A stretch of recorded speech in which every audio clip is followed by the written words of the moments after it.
Men dasturlashga qiziqaman.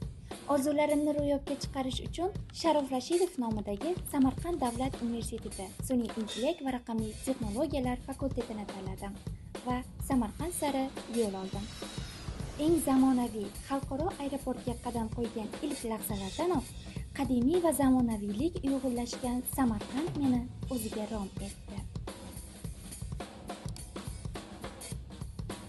Va nihoyat orzu qilgan manzilimga yetib keldim. Bu yer men tasavvur qilganimdan ham keng imkoniyatlarga ega ekan.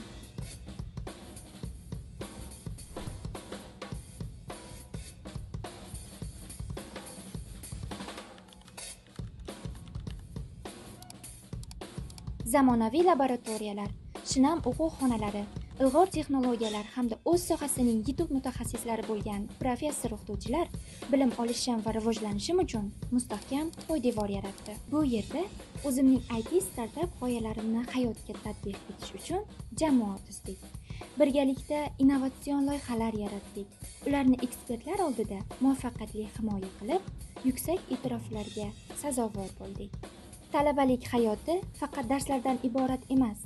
Zamonaviy kutubxonalar, IT markazi, turli to'garaklar va qiziqarli tadbirlar har bir kunimizni mazmunli va unutilmas lahzalarga boy etdi. Tinimsiz izlanish va mehnat o'z samarasini berdi.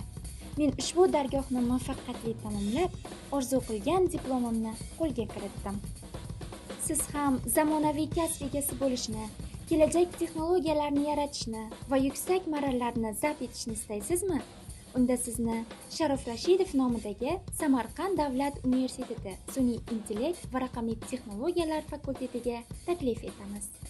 Ta'lim yo'nalishlari: sun'iy intellekt, dasturiy injenering, axborot xavfsizligi, axborot tizimlari va texnologiyalari va amaliy matematika. Yorqin kelajak uchun biz sizni kutamiz.